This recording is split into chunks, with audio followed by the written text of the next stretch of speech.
My dear friends, my dear masters, and my dear gods.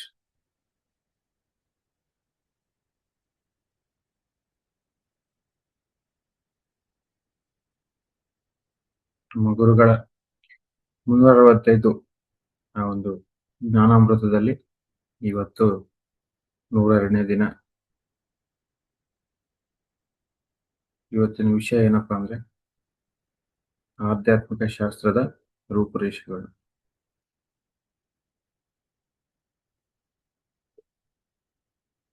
ಪ್ರತಿ ದಿನ ನಮಗೊಂದು ಭಾಗ್ಯ ಈ ಒಂದು ಜ್ಞಾನಾಮೃತದಲ್ಲಿ. ಇದೇ ಭಾಗ್ಯ ಮಾಸ್ಟರ್ಸ್, ನೆನ್ಪಿಟ್ಕೊಳ್ಳಿ, ಬೇರೆ ಯಾವ್ದಲ್ಲ ಭಾಗ್ಯ. ಯಾಕಂದ್ರೆ ಜ್ಞಾನಕ್ಕಿಂತಲೂ ಮಿಗಿಲಾದ ಯಾವುದೂ ಇಲ್ಲ. ಅದು ಆ ಗುರು ಜ್ಞಾನಕ್ಕಿಂತಲೂ ಮಿಗಿಲಾದದ್ದು ಯಾವುದೂ ಇಲ್ಲ. ಸತ್ಯ ತಿಳಿಸ್ತಕ್ಕಂಥ ಮಾರ್ಗಕ್ಕಿಂತಲೂ ಅದ್ಭುತವಾದ ಮಾರ್ಗ ಯಾವುದೂ ಇಲ್ಲ. ಪ್ರತಿ ಆತ್ಮ ಕೇಳೋದು ಸತ್ಯನೇ. ಆ ಸತ್ಯ ಎಲ್ಲಿ ಸಿಗುತ್ತಪ್ಪ ಅಂದ್ರೆ ಆ ಗುರು ಹತ್ರ ಸಿಗುತ್ತೆ, ನಮ್ಮ ಗುರುಗಳ ಹತ್ರ ಸಿಗುತ್ತೆ, ಪತ್ರಿಜಿಯವರ ಹತ್ರ ಸಿಗುತ್ತೆ. ಆ ಸತ್ಯನ್ನ ಈ ಭೂಮಿಗೆ ವರವಾಗಿ ಕೊಟ್ಟಿದ್ದಾರೆ ಅವರು. ಏನು ಸತ್ಯ ಅಂದ್ರೆ ಸರಿಯಾದದ್ದು, ಯಾವತ್ತೂ ಇರ್ತಕ್ಕಂಥದ್ದು, ಪ್ರತಿ ಆತ್ಮ ಕೂಡ ಕೋರ್ತಕ್ಕಂಥದ್ದು.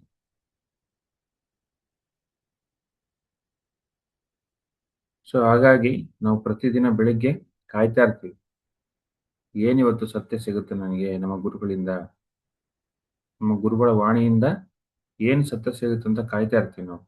ಯಾಕಂದ್ರೆ ನಾವು ಕಾಯ್ತಾ ಇದೀವಿ ಅಂದ್ರೆ ನಮ್ಮ ಆತ್ಮ ಕಾಯ್ತಾ ಇದೆ ಅಂತ. ಅದೇ ನಾವು. ಸೊ ಆತ್ಮಕ್ಕೆ ಏನ್ ಬೇಕು? ಧ್ಯಾನ ಬೇಕು, ಜ್ಞಾನ ಬೇಕು. ಇಷ್ಟೊತ್ತು ನಾವು ಧ್ಯಾನ ಮಾಡಿದ್ವಿ, ಆತ್ಮ ಇನ್ನೂ ಪ್ರಜ್ವಲಿಸ್ತು, ಕಾಂತಿ ಬಂತು ಆತ್ಮಕ್ಕೆ. ಆ ಕಾಂತಿ ಇನ್ನೂ ವಿಕಾಸ ಆಗ್ಬೇಕಂದ್ರೆ ಏನ್ ಬೇಕು? ಜ್ಞಾನ ಬೇಕು, ಆತ್ಮಜ್ಞಾನ ಬೇಕು. ಅದಕ್ಕೆ ನೋಡಿ ಆತ್ಮಜ್ಞಾನ ಅಂತಾರೆ ಅದನ್ನು. ಆತ್ಮದ ಜ್ಞಾನ ನೋಡಿ, ಇದು ಶಾಶ್ವತವಾದ ಜ್ಞಾನ. ಅದು ಆ ಒಂದು ಆನಂದ ಕೊಡ್ತಕ್ಕಂಥ ಜ್ಞಾನ, ಜೀವನ ಪಾವನ ಆಗ್ತಕ್ಕಂಥ ಜ್ಞಾನ. ಸೊ ಏನಪ್ಪಾ ವಿಷಯ ಇವತ್ತು? ಆಧ್ಯಾತ್ಮಿಕ ಶಾಸ್ತ್ರದ ರೂಪುರೇಷೆಗಳು.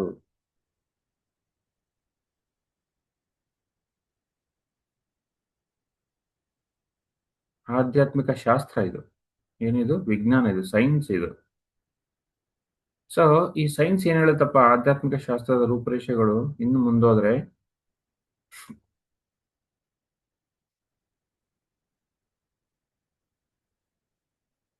ನಮ್ಮ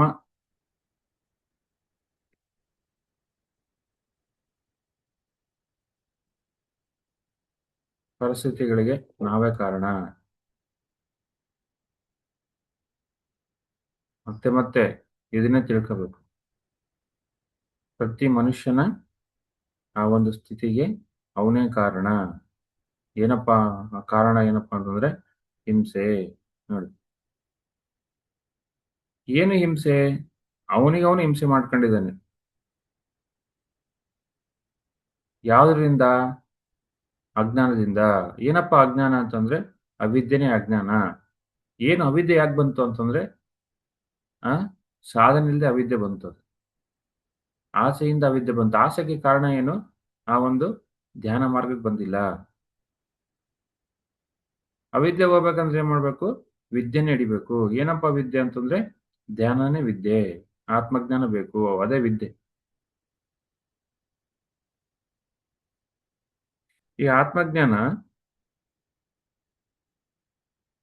ಎಲ್ಲಿ ಸಿಗುತ್ತೆ? ಧ್ಯಾನದಲ್ಲಿ ಸಿಗುತ್ತೆ, ಸಾಧನ ಮಾರ್ಗದಲ್ಲಿ ಸಿಗುತ್ತೆ, ನಿನ್ ಜೊತೆ ನೀನು ಸಮಯ ಕಳೆದ ಸಿಗುತ್ತೆ. ಹೊರಗಡೆ ಅಡ್ಡಾಡದ ಸಿಗೋದಿಲ್ಲ. ಇನ್ನು ನೀನು ಅವಿದ್ಯೆ ಕಡೆ ಹೋಗ್ತೀಯ ಹೊರಗಡೆ ಹೋದ್ರೆ. ಸೊ ಹಾಗಾಗಿ ಆ ವಿದ್ಯೆ ತಿಳಿಬೇಕಂದ್ರೆ ಏನ್ ಬೇಕು? ಆ ಮಹಾನ್ ಗುರು ಬೇಕು, ಪತ್ರಿಜಿಯವರಂತ ಗುರು ಬೇಕು. ಅವ್ರೇನ್ ಹೇಳ್ತಾರೆ ನಿನ್ಗೆ? ಹಿಂಸೆ ಮಾಡ್ಕೋಬೇಡ, ನಿನ್ ಜೊತೆ ನಿನಗೆ ನೀನ್ ಹಿಂಸೆ ಮಾಡ್ಕೋಬೇಡ. ಏನು ಹಿಂಸೆ ಮಾಡ್ಕೊಳೋದು ಅಂತಂದ್ರೆ ಆ ಸಮಯ ವ್ಯರ್ಥ ಮಾಡೋದು, ಆ ವೇಸ್ಟ್ ಮಾತಾಡೋದು, ವೇಸ್ಟ್ ಆಲೋಚನೆ ಮಾಡೋದು.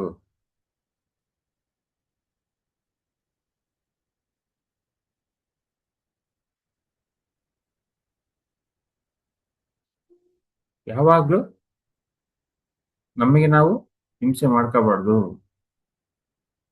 ಬೇರೆಯವ್ರಿಗೂ ಹಿಂಸೆ ಮಾಡಬಾರ್ದು. ಇವತ್ತಿನ ವಿಷಯ ಏನು ಶಾಸ್ತ್ರ ಏನ್ ಹೇಳುತ್ತಂದ್ರೆ ಹಿಂಸೆ ಅಹಿಂಸೋ ಪರಮೋ ಧರ್ಮ ಅಂತ ಹೇಳುತ್ತೆ ಶಾಸ್ತ್ರ, ಆಧ್ಯಾತ್ಮಿಕ ಶಾಸ್ತ್ರ. ನಮಗೆ ನಾವು ಹಿಂಸೆ ಮಾಡ್ಕೊಳ್ಳೋದಂದ್ರೇನು?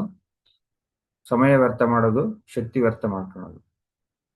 ಶಕ್ತಿ ಸಮಯ ಹೇಗೆ ವ್ಯರ್ಥ ಆಗ್ತಿದೆ ಅಂದ್ರೆ ವ್ಯರ್ಥ ಮಾತುಗಳಿಂದ, ವ್ಯರ್ಥ ಆಲೋಚನೆಗಳಿಂದ. ಸೊ ನಾವು ಕೂಡ ಸುರರ ನಡಿಬೇಕು, ಅಸುರ ನಡಿಬಾರ್ದು. ಅಸುರ ಅಂದ್ರೇನು? ಆ ಹಿಂಸೆ ಆ ಒಂದು ಬಲಿ ಏನ್ ಕೊಡ್ಬೇಕು? ನಮ್ಮ ವೇಸ್ಟ್ ಮಾತುಗಳು, ವೇಸ್ಟ್ ಆಲೋಚನೆಗಳು, ಶಕ್ತಿಹೀನ ಆಗ್ತಕ್ಕಂಥ ಕೆಲಸಗಳಿಗೆ ಅವನ್ನ ಬಲಿ ಕೊಡ್ಬೇಕು. ಹೇಗಪ್ಪ ಬಲಿ ಕೊಡ್ತೀವಿ ಅಂದ್ರೆ ಸತ್ಯದ ಮುಖಾಂತರ. ನೋಡಿ, ಏನಪ್ಪಾ ಸತ್ಯ ಅಂತಂದ್ರೆ ನಮ್ಮೊಳಗೆ ನಾವು ಹೋಗೋದು ಆತ್ಮ ತತ್ವದಲ್ಲಿ ಜೀವಿಸೋದೇ ಸತ್ಯ. ಸತ್ಯ ಅಂದ್ರೇನು? ಸತ್ಯ ಅಂದ್ರೇನು? ಶಾಶ್ವತವಾದದ್ದು. ಆ ಶಾಶ್ವತವಾದದ್ದು ಯಾವುದು? ಅದೇ ಆತ್ಮ ಪದಾರ್ಥ. ಅವಾಗ ಏನಾಗುತ್ತೆ? ಸತ್ಯದ ಅರಿವಾಗುತ್ತೆ. ಆ ಒಂದು ಅಸುರನ ಸಂಹಾರ ಆಗುತ್ತೆ. ಸತ್ಯಭಾಮ ಅಸುರನ ಸಂಹಾರ ಮಾಡಿದ್ಲಂತೆ ನೋಡಿ. ಸತ್ಯಭಾಮದ ಕೈಯಲ್ಲಿ ಅಸುರರ ಸಂಹಾರ ಆಯ್ತು ನೋಡಿ. ನಮ್ಮ ಗುರುಗಳು ಹೇಳ್ತಾರೆ, ಆ ಸತ್ಯಭಾಮನ ಕೈಯಲ್ಲಿ ಅಸುರ ಸಂಹಾರ ಆಯ್ತು, ಅದೇ ದೀಪಾವಳಿ. ನೋಡಿ ಎಷ್ಟು ಅದ್ಭುತವಾಗಿದೆ. 3 ಪದಗಳು: ಸತ್ಯಭಾಮ, ಅಸುರ ಸಂಹಾರ, ದೀಪಾವಳಿ. ಈ ಪದದಲ್ಲಿದೆ ಜ್ಞಾನ ಎಲ್ಲ. ಫಸ್ಟ್ ಏನಾಗಬೇಕು? ಸತ್ಯಭಾಮ ಬರಬೇಕು. ಸತ್ಯಭಾಮ ಅಂದ್ರೇನು? ಆ ಶಕ್ತಿ, ಆ ಒಂದು ಶಕ್ತಿ ಬರಬೇಕು. ಧ್ಯಾನ ಶಕ್ತಿ ಬರಬೇಕು. ಆ ಧ್ಯಾನ ಶಕ್ತಿಯಿಂದ ಏನಾಗುತ್ತೆ? ಆ ಒಂದು ಅಸುರ ಸಂಹಾರ ಆಗುತ್ತೆ. ಅಸುರ ಸಂಹಾರ ಆದ ತಕ್ಷಣ ದೀಪಾವಳಿ ಬರುತ್ತೆ ನೋಡಿ. ಒಂದೊಂದು ಸ್ಟೆಪ್. ಫಸ್ಟ್ ಸತ್ಯ. ಏನು ಸತ್ಯ ಅಂತಂದ್ರೆ ಆತ್ಮಜ್ಞಾನ, ಪ್ರಾಣಶಕ್ತಿ. ಆ ಸತ್ಯ ಹೇಗಪ್ಪ ಸಿಗುತ್ತೆ ನಿನಗೆ? ಧ್ಯಾನದಿಂದ ಸಿಗುತ್ತೆ. ಧ್ಯಾನ ಅಂದ್ರೇನು? ಉಸಿರಾಟ ಗಮನಿಸಿದ್ರೆ ನಿನಗೆ ಶಕ್ತಿ ಬರುತ್ತೆ, ಪಾರ್ವತಿ ಬರ್ತಾಳೆ. ಸಿಂಪಲ್. ಇದನ್ನೇ ಕಾಸ್ಮಿಕ್ ಎನರ್ಜಿ ಅಂತಾರೆ. ಇನ್ನು ಉಸಿರಾಟ ಗಮನಿಸಿ ಗಮನಿಸಿ ಗಮನಿಸಿ ಗಮನಿಸಿ ಏನಾಗುತ್ತೆ? ಮನಸ್ಸು ಖಾಲಿ ಆಗುತ್ತೆ. ಫಸ್ಟ್ ಸ್ಟೆಪ್ಪು, ನಿನ್ಗೆ ನೀನ್ ಮಾಡ್ತಕ್ಕಂಥ ಹಿಂಸೆನ ನಿಲ್ಲಿಸ್ಕಂತೀಯ, ಸ್ಟಾಪ್ ಆಗುತ್ತೆ. ಏನು ನಿನ್ಗೆ ಮಾಡ್ತಕ್ಕಂಥ ಹಿಂಸೆ ಅಂದ್ರೆ, ನನ್ನ ಕೈಲಾಗೋದಿಲ್ಲ, ನಾನು ಮಾಮೂಲಿ ಪರ್ಸನ್ನು, ಈ ತರ ಕೆಳಮಟ್ಟದ ಆಲೋಚನೆಗಳು, ಲೋವರ್ ಮೆಂಟಲ್ ಥಿಂಕಿಂಗ್, ಅವೆಲ್ಲ ಏನಾಗ್ತವೆ? ನಿಲ್ತವೆ, ಸ್ಟಾಪ್ ಆಗ್ತವೆ. ಲೋವರ್ ಮೆಂಟಲ್ ಇಂದ ಹೈಯರ್ ಮೆಂಟಲ್ ಬರ್ತೀಯ. ವಿಕಾಸ ಆಗಿರ್ತಕ್ಕಂಥ ಮಾನಸಿಕ ಸ್ಥಿತಿಗೆ ಬರ್ತೀಯ. ಹೇಗ್ ಬರ್ತೀಯಾ? ನಿನ್ ಎನರ್ಜಿ ಮೂವ್ಮೆಂಟ್ ಆಗುತ್ತೆ. ಲೋವರ್ ಚಕ್ರಸ್ ಇಂದ ಹೈಯರ್ ಚಕ್ರಸ್ ಕಡೆ ಎನರ್ಜಿ ಮೂವ್ಮೆಂಟ್ ಆಗುತ್ತೆ. ಆ ಎನರ್ಜಿ ಎಲ್ಲಿ ಮೂವ್ಮೆಂಟ್ ಆಗುತ್ತೆ? ನಿನ್ನ ಎಥರಿಕ್ ಬಾಡಿನಲ್ಲಿ ಎನರ್ಜಿ ಮೂವ್ಮೆಂಟ್ ಆಗುತ್ತೆ. ಕುಂಡ್ಲಿನ್ ರೈಸ್ ಆಗುತ್ತೆ. ಮೂಲಾಧಾರ ಚಕ್ರದಿಂದ ಮೇಲ್ಮುಖವಾಗಿ ಹೋಗುತ್ತೆ ಕುಂಡಲಿನಿ ಚಕ್ರ, ಕುಂಡಲಿನಿ ಎನರ್ಜೀಸ್. ಹೈಯರ್ ಚಕ್ರಸ್, ಏನ್ ಹೈಯರ್ ಚಕ್ರಸ್? ಮೇಲೆ ಸ್ವಾದಿಷ್ಠಾನ ಎನರ್ಜಿ ಏನಾಗಿರುತ್ತೆ? ಮಲಗಿರುತ್ತೆ ಮೂಲಾಧಾರದಲ್ಲಿ. ಆ ನಿದ್ರಾ ಸ್ಥಿತಿಲಿರ್ತಕ್ಕಂಥ ಶಕ್ತಿ ಎದ್ದು ಆ ಶಕ್ತಿ ಏನಾಗುತ್ತೆ? ಮೇಲೆ ರೈಸ್ ಆಗ್ತಾ ಬರುತ್ತೆ, ದಿನದಿನಕ್ಕೂ ಸಾಧನೆ ಮಾಡ್ತಾ ಮಾಡ್ತಾ ಮಾಡ್ತಾ ಮಾಡ್ತಾ ಅವಾಗ ಏನಾಗ್ತೀಯ? ಶಕ್ತಿ ಹೊಂತಾಗ್ತೀಯ, ಪಾರ್ವತಿ ಆಗ್ತೀಯ ನೀನು. ಪಾರ್ವತಿ ಬರ್ತಾಳೆ, ನೀನು ಪಾರ್ವತಿ ಸಿದ್ಧಿಸ್ತಾಳೆ ಜೀವನದಲ್ಲಿ. ಪಾರ್ವತಿ ಯಾವಾಗ ಸಿದ್ಧಿಸ್ತಾಳೆ? ಅವಾಗೆ ಸತ್ಯದ ಅವಗಾಹನೆ ಆಗುತ್ತೆ. ಸತ್ಯದಲ್ಲಿ ನೀನು ಬದುಕ್ತೀಯ. ಅವಾಗ ಏನಾಗುತ್ತೆ? ನಿನಗೆ ನೀನು ಮಾಡ್ಕೊಂತಕ್ಕಂಥ ಹಿಂಸೆಗಳಿಂದ ನೀನು ಮುಕ್ತಿ ಹೊಂತೀಯ. ಫಸ್ಟ್ ಸ್ಟೆಪ್ಪು, ನಮಗೆ ನಾವು ಮಾಡ್ಕೊಂತಕ್ಕಂಥ ಹಿಂಸೆಗಳು. ನನ್ನ ಕೈಲಿ ಆಗೋದಿಲ್ಲ, ನಾನು ಮಾಮೂಲಿ ಪರ್ಸನ್ನು, ಅಥವಾ ನನಗೆ ಹಿಂಗೆ ಆಗೋಗಿತ್ತು ಪಾಸ್ಟ್, ಅಥವಾ ನಾನು ಹಿಂಗೆ ಮಾಡಿದ್ದೆ ಗಿಲ್ಟು. ಆ ಒಂದು ಲೋವರ್ ಮೆಂಟಲ್ ಸ್ಟೇಟ್ ಇಂದ ಹೈಯರ್ ಮೆಂಟಲ್ ಸ್ಟೇಟಿಗೆ ಬರ್ತೀಯ. ಅಂದ್ರೆ ನಿನ್ನ ಶಕ್ತಿ ಮೇಲ್ಮುಖಕ್ಕೆ ಯಾವಾಗ ಫ್ಲೋ ಆಗಕ್ಕೆ ಸ್ಟಾರ್ಟ್ ಆಗುತ್ತೆ? ಧ್ಯಾನ ಮಾಡಿ ಮಾಡಿ ಮಾಡಿ ಮಾಡಿ ಆ ಮಲಗಿರ್ತಕ್ಕಂಥ ಶಕ್ತಿ ಎದ್ದು ನಿತ್ರಾಣ ಹೊಂದಿರುತ್ತೆ ಶಕ್ತಿ. ಅದೇನಾಗುತ್ತೆ, ಆ ಒಂದು ಶಕ್ತಿಯ ಸ್ಫೋಟ ಪ್ರಾರಂಭ ಆಗುತ್ತೆ.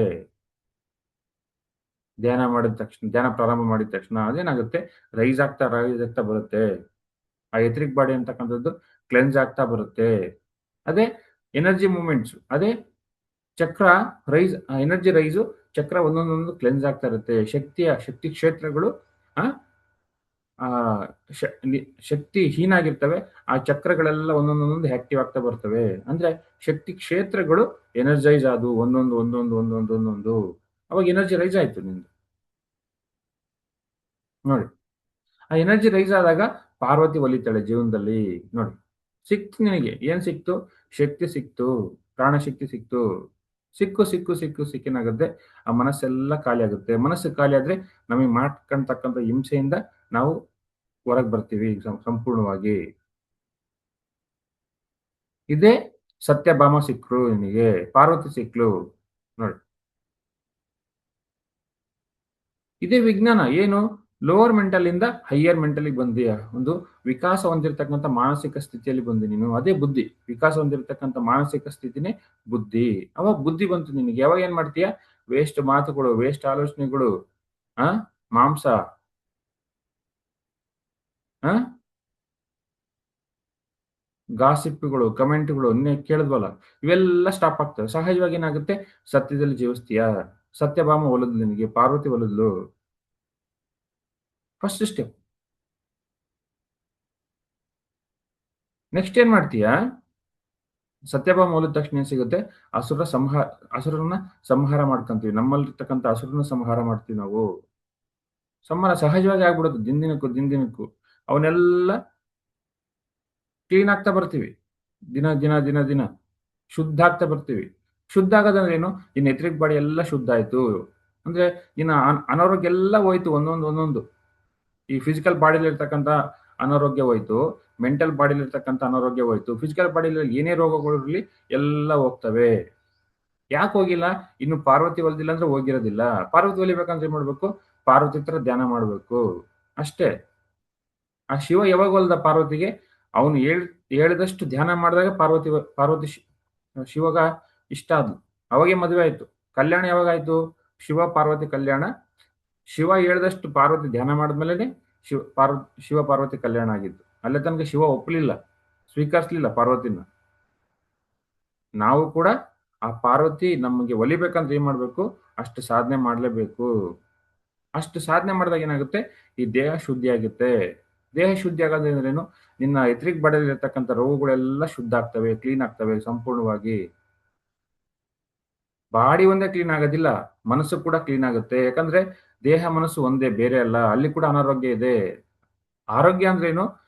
ದೈಹಿಕ ಆರೋಗ್ಯ, ಮಾನಸಿಕ ಆರೋಗ್ಯ, ಬೌದ್ಧಿಕ ಆರೋಗ್ಯ, ಆಧ್ಯಾತ್ಮಿಕ ಆರೋಗ್ಯ. ಇಷ್ಟು ಆರೋಗ್ಯಗಳಿದಾವೆ. ದೇಹ ಒಂದೇ ಅಲ್ಲ ಆರೋಗ್ಯ. ಅದು ಆರೋಗ್ಯನೇ ಅಲ್ಲ ಫಸ್ಟ್. ವಿಜ್ಞಾನ ಏನ್ ಹೇಳುತ್ತೆ? ಇದು 4 ಸಿಕ್ರೇನೆ ದೇಹ, ಮನಸ್ಸು, ಬುದ್ಧಿ, ಆತ್ಮ.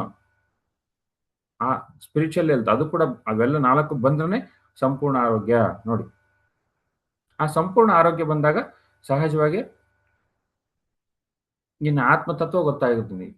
ನೀನ್ ಯಾರಂತ ಗೊತ್ತಾಗುತ್ತೆ. ಆ ಒಂದು ಆತ್ಮ ತತ್ವದಲ್ಲಿ ಜೀವಿಸ್ತೀಯ, ಸತ್ಯದಲ್ಲಿ ಜೀವಿಸ್ತೀಯ. ಸತ್ಯ ಅಂದ್ರೇನೆ ಆನಂದ. ಸತ್ಯ ಅಂದ್ರೇನೆ ಪ್ರಕಾಶ, ಜ್ಞಾನ. ನೋಡಿ, ಅರಿವು.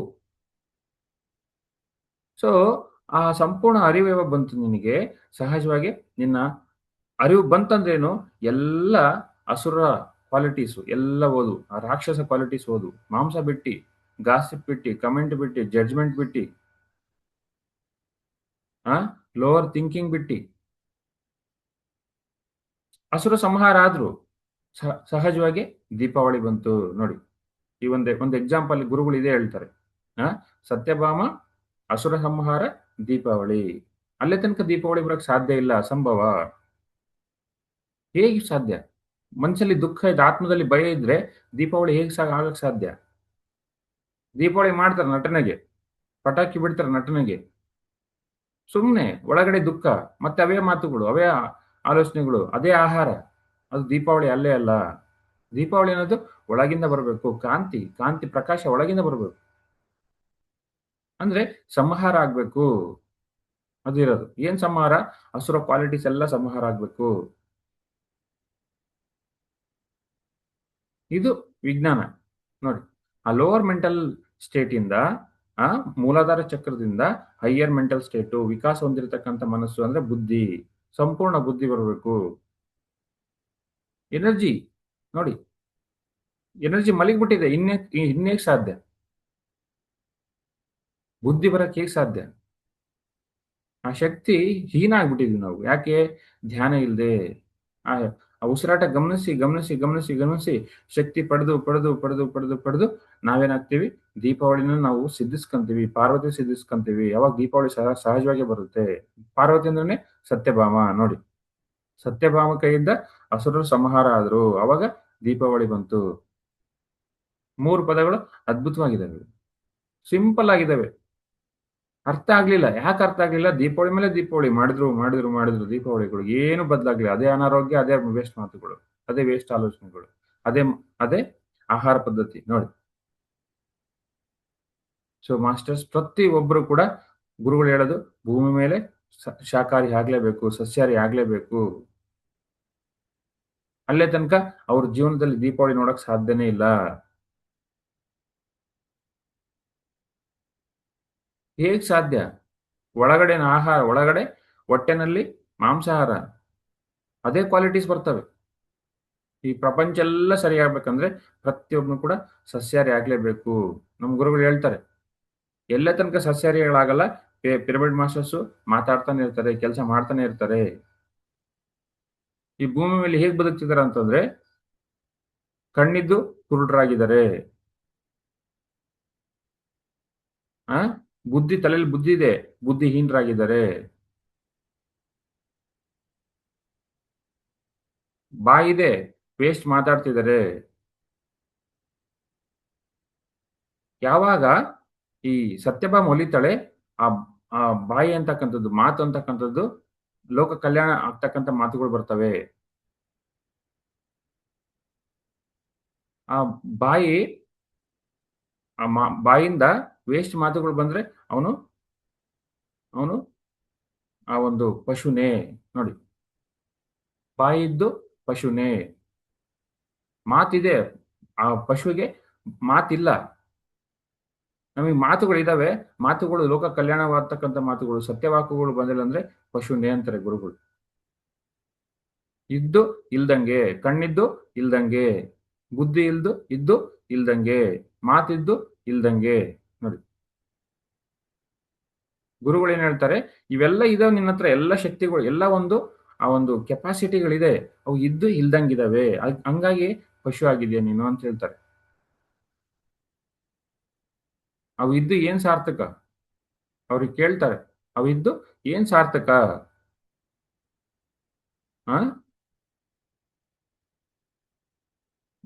ಮಾತಿದೆ, ಅವು ಸಾರ್ಥಕವಾದ ಮಾತುಗಳಾಡಿದ್ರೆ ಸಾರ್ಥಕತೆ, ಅಸಾರ್ಥಕವಾದ ಮಾತುಗಳಾಡಿದ್ರೆ ಏನ್ ಸಾರ್ಥಕತೆ? ಹ್ಮ್ ನೀನು ಪಶುನೇ ಅಂತ ಹೇಳೋದ್ರ, ಖಂಡಿತ ಅದು ಪಶುನೇ, ಬುದ್ಧಿ ಇಲ್ಲ. ಮತ್ತೆ ಇನ್ನೇನ್ ಹೇಳ್ತಾರೆ? ಆ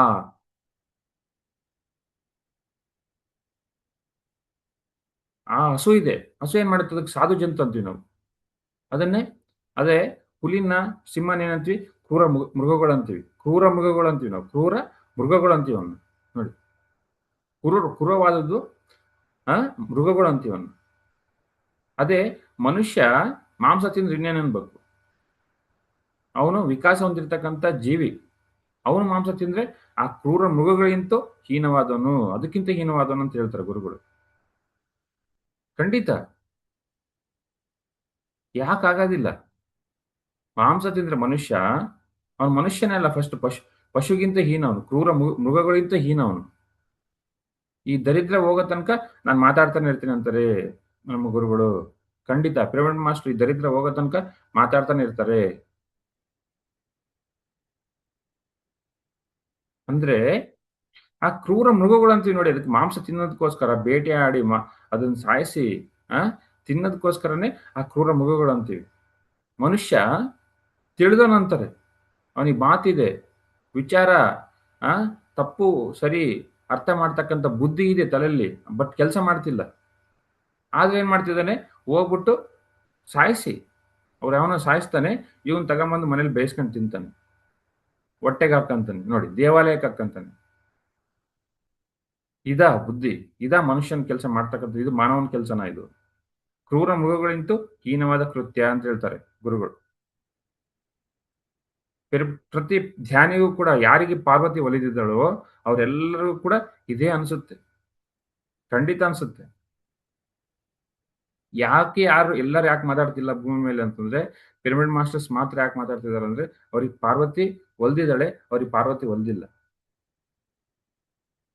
ಹಂಗಾಗಿ ಇವ್ರಿಗೆ ದೀಪಾವಳಿನ ಕಾಣ್ತಿದ್ದಾರೆ, ದಿನಾ ದೀಪಾವಳಿ ಕಾಣ್ತಿದ್ದಾರೆ. ಪಿರಮಿಡ್ ಮಾಸ್ಟರ್ ಪ್ರತಿ ಧ್ಯಾನದಲ್ಲೂ ಕೂಡ ದೀಪಾವಳಿ ಕಾಣ್ತಿದ್ದಾರೆ. ಬೇರೆಯವ್ರು ದೀಪಾವಳಿ ಕಾಣ್ತಿಲ್ಲ, ಸುಮ್ಮನೆ ಮಾಡ್ತಿದ್ದಾರೆ ದೀಪಾವಳಿ, ಅರ್ಥ ಇಲ್ಲ ದೀಪಾವಳಿ.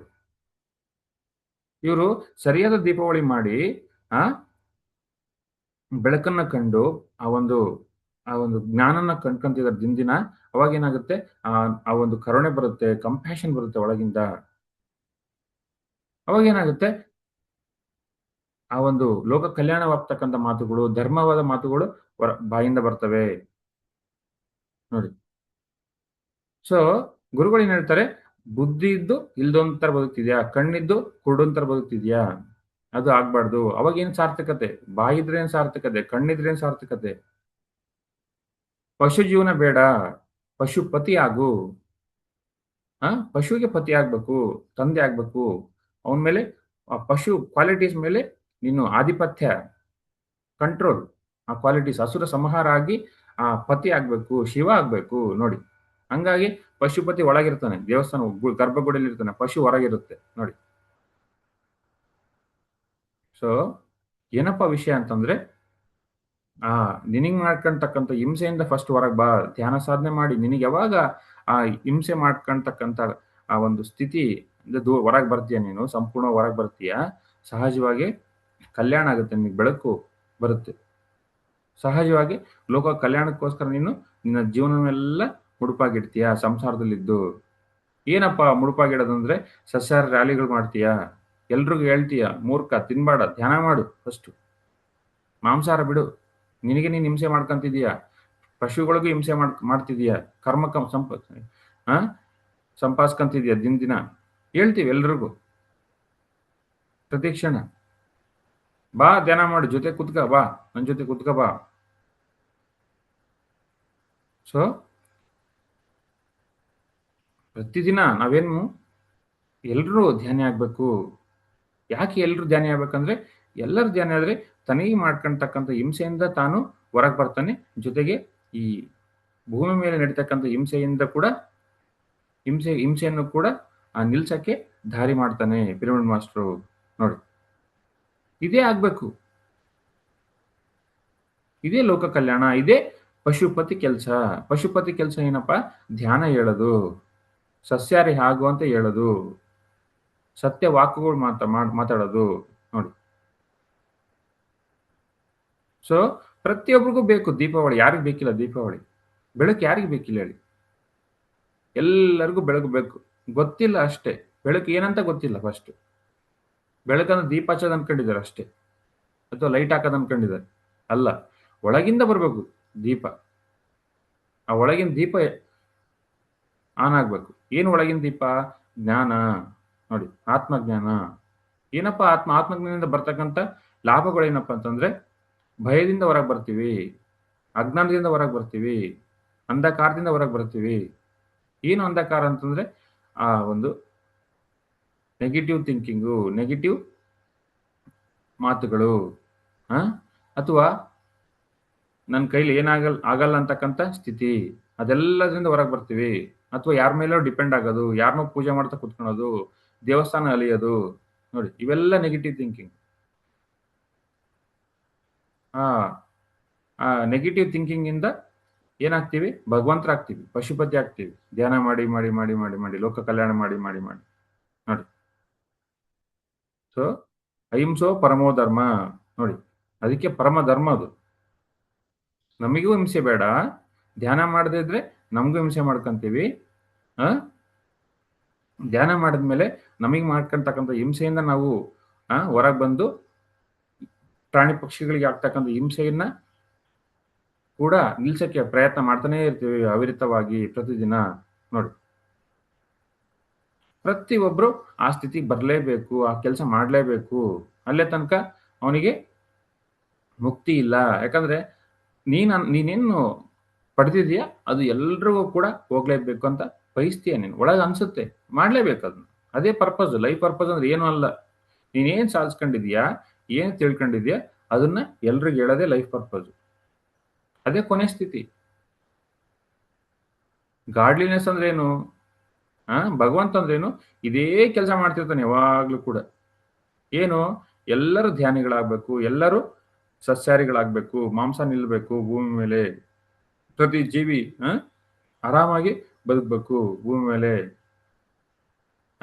ಕಣ್ಣಿದ್ದು ಕುರುಡ್ರಾಗ್ಬಾರ್ದು, ಬುದ್ಧಿ ಇದ್ದು ಬುದ್ಧಿಹೀನರಾಗ್ಬಾರ್ದು. ಸೊ ಹಾಗಾಗಿ ಆಧ್ಯಾತ್ಮಿಕ ಶಾಸ್ತ್ರ ಏನ್ ಹೇಳುತ್ತಪ್ಪ ಅಂತಂದ್ರೆ, ನಿನಗೆ ನೀನೇ ಹಿಂಸೆ ಮಾಡ್ಕೊಂತಿದ್ಯಾ, ಅದು ಯಾಕೆ? ಅದೇಗಪ್ಪ ಅಂತಂದ್ರೆ ಧ್ಯಾನ ಮಾಡದೆ ಹಿಂಸೆ ಮಾಡ್ಕೊಂತಿದ್ಯಾ. ಆ ಲೋವರ್ ಮೆಂಟಲ್ ಸ್ಟೇಟ್ ಇಂದ ಹೈಯರ್ ಮೆಂಟಲ್ ಸ್ಟೇಟಿಗೆ ಬರಬೇಕು, ಬುದ್ಧಿ ಸ್ಥಿತಿ ಬರಬೇಕು. ಲೋವರ್ ಮೆಂಟಲ್ ಸ್ಟೇಟ್ ಅಂದ್ರೆ ಏನು?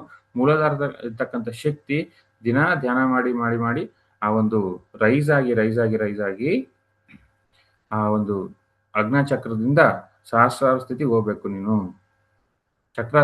ಚಕ್ರಾತೀತ ಸ್ಥಿತಿಗೆ ಬರಬೇಕು. ಇದೇ ಹೈಯರ್ ಮೆಂಟಲ್ ಸ್ಟೇಟ್ ಅಂದ್ರೆ. ಸೊ ಈ ಒಂದು ಆ ಒಂದು ಟ್ರಾನ್ಸ್ಫಾರ್ಮೇಶನ್ ಪ್ರತಿಯೊಬ್ಬರ ಜೀವನದಲ್ಲೂ ಕೂಡ ಆಗ್ಬೇಕು. ಅವಾಗೆ ದೀಪಾವಳಿ. ಈ ದೀಪಾವಳಿ ಫಸ್ಟ್ ಸ್ಟೆಪ್ ಏನು? ನಮ್ಮಲ್ಲಿ ಇರ್ತಕ್ಕಂಥ ಒಳಗಿರ್ತಕ್ಕಂಥ ಹಸುರನ್ನ ಸಂಹಾರ ಮಾಡ್ಕೊಂತೀವಿ. ಜೊತೆಗೆ ಎಲ್ಲರೂ ಬದಲಾಗ್ತಿದ್ರೆ ಅದು ಎಂತ ದೀಪಾವಳಿ? ಅದ್ಭುತವಾದ ದೀಪಾವಳಿ ಅದು. ನಮ್ಮಲ್ಲಿ ಬೆಳಕು ನೋಡ್ತೀವಿ, ಬೇರೆಯವ್ರಲ್ಲಿ ಕೂಡ ಬೆಳಕು ನೋಡ್ತೀವಿ. ಅದು ಇನ್ನು ಹೈಯೆಸ್ಟ್ ಸ್ಯಾಟಿಸ್ಫ್ಯಾಕ್ಷನ್. ಅದಕ್ಕೆ ನೀನು ಮಾಸ್ಟರ್ ಏನಾಗ್ತೀಯ? ಭಗವಂತ ಆಗ್ತೀಯ ನೋಡಿ. ಹಂಗಾಗಿ ಕೊನೆಗೆ ಗಾಡ್ಸ್ ಅಂತಾರೆ ಗುರುಗಳು. ಯಾಕೆ? ಆ ಗಾಡ್ಲಿನೆಸ್ ಅಲ್ಲಿ ಅಷ್ಟೊಂದು ಆನಂದ ಇದೆ, ಅಷ್ಟೊಂದು ಬೆಳಕಿದೆ, ಅಷ್ಟು ಸ್ಯಾಟಿಸ್ಫ್ಯಾಕ್ಷನ್ ಇದೆ ಅಲ್ಲಿ. ಅಂದ್ರೆ ನಿನ್ನ ಒಂದು ಜ್ಞಾನ ಅಷ್ಟು ವಿಕಾಸ ಆಗಿರುತ್ತೆ. ವಿಕಾಸ ಆಗಿ ಆ ಬದಲಾವಣೆಗಳನ್ನ ನೋಡಿದಷ್ಟು ಆನಂದನೇ. ಈ ಆನಂದಕ್ಕ ಮಿತಿ ಅಂತಕ್ಕಂಥದ್ದಿಲ್ಲ. ಎಷ್ಟು ಆ ಪರಿವರ್ತನೆ ನೋಡ್ತೀವಿ ನಮ್ಮೊಳಗ ಆಗಿರೋ ಪರಿವರ್ತನೆ ಪ್ಲಸ್ ಆ ಲೋಕ ಕಲ್ಯಾಣದ ಲೋಕದಲ್ಲಿ ಆಗಿರ್ತಕ್ಕಂಥ ಪರಿವರ್ತನೆಗಳು ಎಷ್ಟು ನೋಡ್ತೀವಿ ಅಷ್ಟು ಆನಂದ ಆಗುತ್ತೆ. ಪ್ರತಿಯೊಬ್ಬರಿಗೂ ಆಗುತ್ತೆ. ಅದು ಪಡಿಬೇಕು. ಆ ಗಾಡ್ಲಿವುಡ್ನ ಪ್ರತಿಯೊಬ್ರು ಅನುಭವಿಸ್ಲೇಬೇಕು. ಇದೇ ವಿಜಯ ಅಂದ್ರೆ. ವಿಜಯ ಮಹಾವಿಜಯ ಅಂದ್ರೆ ಏನಪ್ಪಾ ಅಂತಂದ್ರೆ ಪ್ರತಿಯೊಬ್ಬನು ಕೂಡ ಹಸುರನ್ನ ಸಂಹಾರ ಮಾಡ್ಕೋಬೇಕು. ಪ್ರತಿಯೊಬ್ರು ಕೂಡ ಭೂಮಿ ಮೇಲೆ ಇರ್ತಕ್ಕಂಥವ್ರು. ಅವಾಗ ಏನಾಗುತ್ತೆ? ಆ ಬೆಳಕು ನೋಡ್ತೀವಿ ನಾವು, ಆ ಎಲ್ಲ ಕಡೆ ನೋಡ್ತೀವಿ ನೋಡಿ. ಸೊ ಆ ಸ್ಥಿತಿಗೆ ಬರಲೇಬೇಕು ಪ್ರತಿಯೊಬ್ರು ಕೂಡ. ಆ ಸ್ಥಿತಿನ ಅನುಭವಿಸ್ಲೇಬೇಕು, ಅನುಭೂತಿ ಹೊಂದಲೇಬೇಕು. ಆ ಅನುಭೂತಿ ಹೊಂದಿಲ್ಲ. ಯಾಕೆ ಹೊಂದಿಲ್ಲ ಅಂತಂದ್ರೆ ಆ ಅಲ್ಲೇ ಸ್ಟಕ್ ಆಗಿರ್ತದೆ. ಕೆಲವೊಬ್ರು ಧ್ಯಾನ ಸೇವೆ ಮಾಡ್ತಿರಲ್ಲ, ಹೆಚ್ಚಿಗೆ ಸೇವೆ ಮಾಡ್ಬೇಕು, ಧ್ಯಾನ ಪ್ರಚಾರ ಮಾಡ್ಬೇಕು, ಸಸ್ಯಾಹಾರ ರ್ಯಾಲಿಗಳು ಮಾಡ್ಬೇಕು, ಎಲ್ರು ಮಾಡ್ಬೇಕು. ಅದಿರೋದು. ಸೊ ಸೈನ್ಸ್ ಏನ್ ಹೇಳುತ್ತಪ್ಪ, ಆಧ್ಯಾತ್ಮಿಕ ಶಾಸ್ತ್ರ ರೂಪುರೇಷೆಗಳು ಏನಪ್ಪಾ ಅಂತಂದ್ರೆ ಹಿಂಸೆ ಬೇಡ. ನಿನಗೆ ಮಾಡ್ಕೊಂತಕ್ಕಂಥ ಹಿಂಸೆ ಬೇಡ. ಪರರ ಹಿಂಸೆ ಕೂಡ ಬೇಡ. ನಿನಗೆ ಮಾಡ್ಕೊಂತಕ್ಕಂಥ ಹಿಂಸೆ ಅಂದ್ರೆ ಏನು? ಧ್ಯಾನ ಮಾಡದೇ ಇರೋದು. ಪರ ಹಿಂಸೆ ಅಂದ್ರೆ ಏನು? ಮಾಂಸ ತಿನ್ನೋದು. ಸೊ ಇವೆರಡರಿಂದ ಹೊರಗೆ ಬರಬೇಕು. ನೀನು ಹೊರಗೆ ಬರಬೇಕು, ಎಲ್ಲರೂ ಹೊರಗೆ ಬರಬೇಕು. ಪ್ರಪಂಚದಲ್ಲಿ ಎಲ್ಲರೂ ಹೊರಗೆ ಬರಬೇಕು. ಅದೇ ದೀಪಾವಳಿ, ಅದೇ ಬೆಳಕು, ಅದೇ ಕಾಂತಿ, ಅದೇ ಗ್ಲೋರಿ ನೋಡಿ. ಅದೇ ವಿಜಯ. ವಿಕ್ಟ್ರಿ ಅಂದ್ರೆ ಏನು? ಇದೇ ವಿಕ್ಟ್ರಿ. ಸೊ ಇಷ್ಟು ಹೇಳ್ತಾ ಕ್ಲಾಸ್ ಮುಗಿಸೋಣ. Thank you so much.